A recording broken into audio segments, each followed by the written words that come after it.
अस्सलामुअलैकुम स्टूडेंट्स। हमने last time standard tool bar को रीड किया था।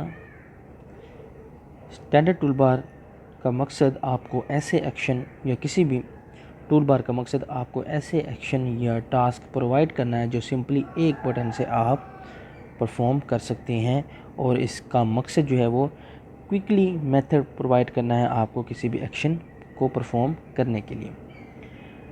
स्टैंडर्ड टूल बार के बाद आज जो हमारा टॉपिक है वो है फॉर्मेटिंग टूल बार। और ये मैंने पहले भी बताया था कि स्टैंडर्ड टूल बार के बाद फॉर्मेटिंग टूल बार एग्जिस्ट करती है। ये एक ही बार में पाई जाती हैं। पहला जो हिस्सा है वो स्टैंडर्ड टूल बार का होगा, जिसमें हमने पढ़े थे कि 12 पॉइंट्स हैं, और उसके बाद जो हिस्सा है वो है फॉर्मेटिंग टूल बार, जिसमें हमारे पास 18 के करीब पॉइंट्स हैं। फॉर्मेटिंग टूल बार क्या है? फॉर्मेटिंग टूल बार में हमारी वो तमाम चीज़ें मौजूद हैं जो हमारे फॉर्मेट से ताल्लुक़ रखती हैं। हमारी ज़ाहिरी शक्ल व सूरत क्या होती है और कैसे चेंज होती है हमारे डॉक्यूमेंट की, ये सारी की सारी चीज़ें जो हैं वो हमारे फॉर्मेटिंग टूल बार में एग्जिस्ट करती हैं। रीड कर लेते हैं फॉर्मेटिंग टूल बार को। Word allow all tool bars to be customize so you may not find all option listed here. वही चीज़ें जो पहले पैराग्राफ में बताई गई थी स्टैंडर्ड टूल बार के मुतालिक, कि वर्ड में टूल बार्स को कस्टमाइज किया जाता है, कस्टमाइज़, जिसकी वजह से तमाम जो है वो ऑप्शन आपको एक ही जगह मौजूद नहीं होती, यानी कि बहुत सारी हमारे पास टूल बार्स मौजूद हैं और उनमें सेवरल टाइप्स की ऑप्शंस मौजूद होंगी। There are several buttons that may or may not appear immediately in your version of Word. बहुत सारे ऐसे बटन होंगे जो आपको इमीडिएटली प्रोवाइड नहीं होंगे, आप उनको जो है वो तलाश करेंगे, फिर वो आपको इंशाल्लाह मिल जाएंगे। Use the following graphic as a guide to the formatting tool bar. और ये एक नीचे हमारे पास एक स्लाइड सी दी हुई है, कहा गया कि ये एक हमारे पास यूज़र गाइड है, जिससे हम देख कर जो है वो समझने की कोशिश करेंगे हमारे फॉर्मेटिंग टूल बार को। फॉर्मेटिंग टूल बार में जो सबसे पहली ऑप्शन है वो बिलोंग करती है स्टाइल से, उसका ताल्लुक़ जो है वो स्टाइल से है। स्टाइल क्या चीज़ है? नाम से ही हमें पता चलता है कि हमारे डॉक्यूमेंट को क्रिएट करने के कुछ स्टाइल मौजूद हैं और उनके ज़रिए हम अपने डॉक्यूमेंट को क्रिएट करते हैं। Styles in Word are used to quickly format portion of text. For example, you could use the normal or default paragraph font for the body text in a document. अपने जो text body है उसके लिए हम ये जो है वो नॉर्मल स्टाइल नॉर्मली इस्तेमाल करते हैं, या बाय डिफ़ॉल्ट इसको भी कहा जाता है कि डिफ़ॉल्ट पैराग्राफ फ़ॉन्ट भी है। हमारा जो पैटर्न है वो यही स्टाइल होता है, जिसका नाम है नॉर्मल।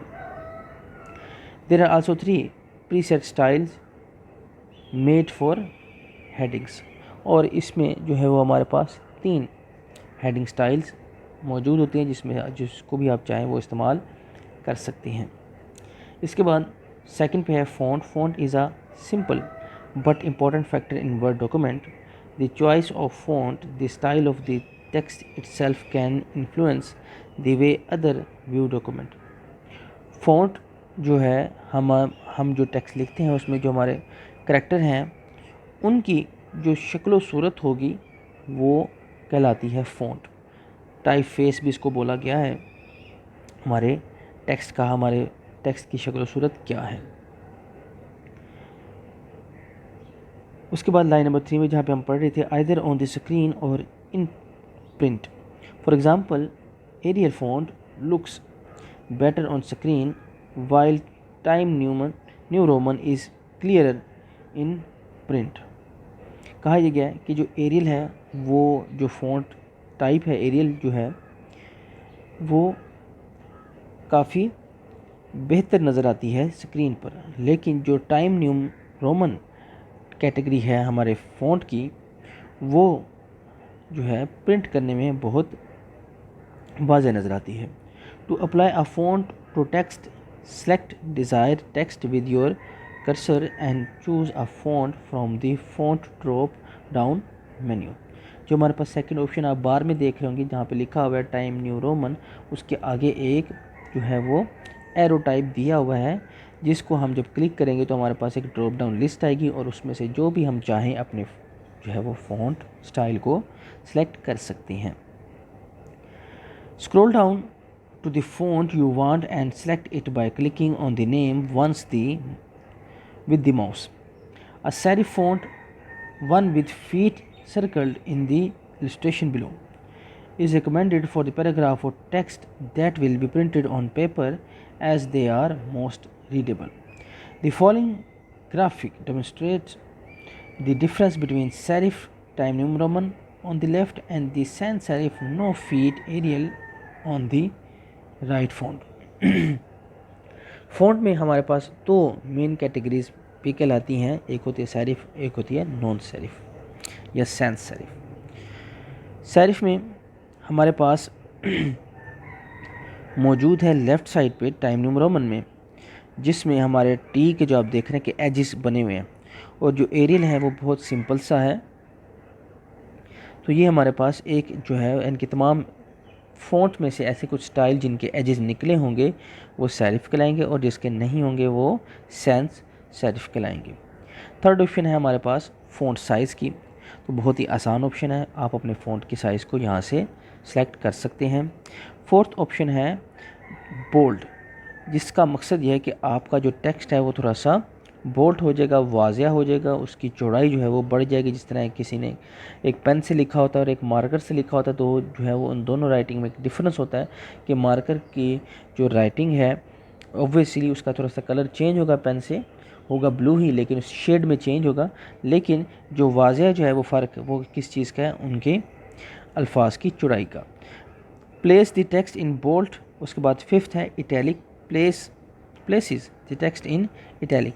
इटैलिक जो राइटिंग है वो थोड़ी सी तिरछी होती है, आप इसको इमेज में भी देख सकते हैं, जो स्लाइड दी हुई है पैराग्राफ के शुरू में 5th नंबर पे, वहाँ पर आई जो है वो ज़रा सा टेढ़ा करके लिखा हुआ है।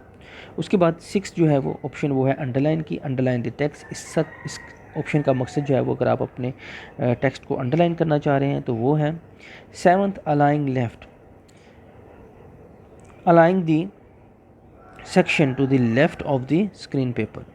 इसका जो मकसद है वो ये है कि आपका जो टेक्स्ट है वो लेफ़्ट साइड से एक ही मार्जिन में अपीयर होगा। उसके बाद जो 8th ऑप्शन है वो है centre. Align the selection of the centre of the screen or paper. इस ऑप्शन से क्या होगा कि आप जब अपने टेक्स्ट को लिखेंगे तो आपका टेक्स्ट ना दाईं तरफ दिखा जाएगा ना बाईं तरफ, बल्कि सेंटर से वो शुरू होगा। और इसको हम नॉर्मली जो है वो इस पैटर्न को यूज़ करते हैं किसी भी बुक कंपोजिंग में, जब हम पोइम्स वगैरह लिख रहे होते हैं उसके दौरान। तो आपने देखा होगा कि अक्सर जो है वो पोइम जो है वो सेंटर में लिखी गई होती हैं पेज के। उसके बाद है अलाइंग राइट। अलाइंग the selection to the right of the screen or paper. इससे जो है हमने जो भी अपना टेक्स्ट लिखना होगा वो राइट साइड से एक ही लाइन में एक ही मार्जिन में आ रहा होगा, उसका जो लेफ़्ट साइड है वो आगे पीछे हो सकती है। जिस तरह हम उर्दू में लिखते हैं तो हमारी जो राइट जो मेन जो हम जो कॉपी पे लिखते हैं, बुक पे नहीं, जो कॉपी पे हम लिखते हैं, हमारे जो कंसर्न होता है वो ये होता है कि हमारा जो राइट साइड है वो एक ही जो है वो मार्जिन में आ रहा हो। उसके बाद है जस्टिफाई। अलाइंग the selection to the both the left and right of the screen and paper. और जो जस्टिफाई अलाइनमेंट है उसमें क्या होगा कि हमारी लेफ़्ट और राइट साइड से कोशिश होगी कि हमारा टेक्स्ट एक ही मार्जिन में आए, जिस तरह इस पेज नंबर 94 पे आपको नज़र आ रहा होगा। या फिर आप जिस तरह अपने पेपर पे या कॉपी पे लिखते हैं तो हम कोशिश करते हैं कि पहले दोनों तरफ साइड पे एक मार्जिन ड्रॉ किया जाए और फिर उन्हीं के अकॉर्डिंग हमारे टेक्स्ट को लिखा जाए। इसके बाद जो ऑप्शन है वो है लाइन स्पेसिंग, जिसका मकसद है कि आपकी जो लाइंस होंगी पैराग्राफ की उनके दरमियान कितनी स्पेस होनी चाहिए। उसके बाद 12th ऑप्शन है नंबरिंग की। Create a numbered list. इसके ज़रिए आप अपने टेक्स्ट को नंबरिंग दे सकते हैं। 13th जो ऑप्शन है वो है bullets. Create an unordered bulleted list. अगर आप नंबरिंग नहीं देना चाह रहे, सिंपली कुछ पॉइंट्स लिखना चाह रहे हैं, तो आप इन बुलेट्स को या डिफरेंट शेप्स होंगी उनको यूज़ करेंगे। 14th है decrease indent. Decreases the indentation of the current selection to the left. मैंने भी बात की थी मार्जिन की, तो अगर आप उस मार्जिन को आगे या पीछे करना चाहते हैं तो वो हमारे पास होती है ऑप्शन डिक्रीज़ और इंक्रीज़ इंडेंट। यहाँ पर नीचे इंक्रीज़ इंडेंट के बारे में भी लिखा हुआ यही है, increase the indentation of the current selection to the right. जब आप उसको इंक्रीज़ करेंगे, ठीक है, तो आप लेफ़्ट और राइट जो है वो डिक्रीज़ और इंक्रीज़ करके उसको मूव कर सकते हैं। डिक्रीज़ में लेफ़्ट साइड पे है और इंक्रीज़ में राइट साइड पे है। इसके बाद जो 16th ऑप्शन है वो है आउटसाइड बॉर्डर। इससे आप अपने डॉक्यूमेंट की बॉर्डर सेलेक्ट करते हैं। बॉर्डर्स की बहुत सारी ऑप्शंस हमारे पास मौजूद हैं। इसके साथ एक एरो का बटन भी दिया हुआ है, जिसका मतलब ये है कि इसमें बहुत सारी ऑप्शंस मौजूद हैं। उसके बाद highlight the current selection default colour is yellow. इससे आप अपने टेक्स्ट को हाईलाइट करते हैं और जो डिफ़ॉल्ट कलर है वो है येलो। 18th जो ऑप्शन है वो है font colour, change the font colour. आप अपने फ़ॉन्ट के कलर को भी चेंज कर सकते हैं जो भी आप चाहें। इसमें भी हमारे पास एरो मौजूद है, यानी कि बहुत सारी ऑप्शन मौजूद हैं। जो भी कलर आप चाहें आप उसको यूज़ कर सकते हैं। इन तमाम डेफिनेशंस को अच्छे से रीड करें, इन पॉइंट्स को रीड करें ताकि आपको समझ आ सके फॉर्मेटिंग टूल बार के बारे में। हो सके तो इसको प्रैक्टिकली देख लें आप अपने लैपटॉप या कंप्यूटर पर या मोबाइल पर MS वर्ड को ओपन करके, ताकि आपको मज़ीद स्टैंडर्ड टूल बार और फॉर्मेटिंग टूल बार की समझ आ सके। अगर फिर भी कहीं कोई प्रॉब्लम हो तो लाजमी मुझसे शेयर करें। अस्सलाम वालेकुम।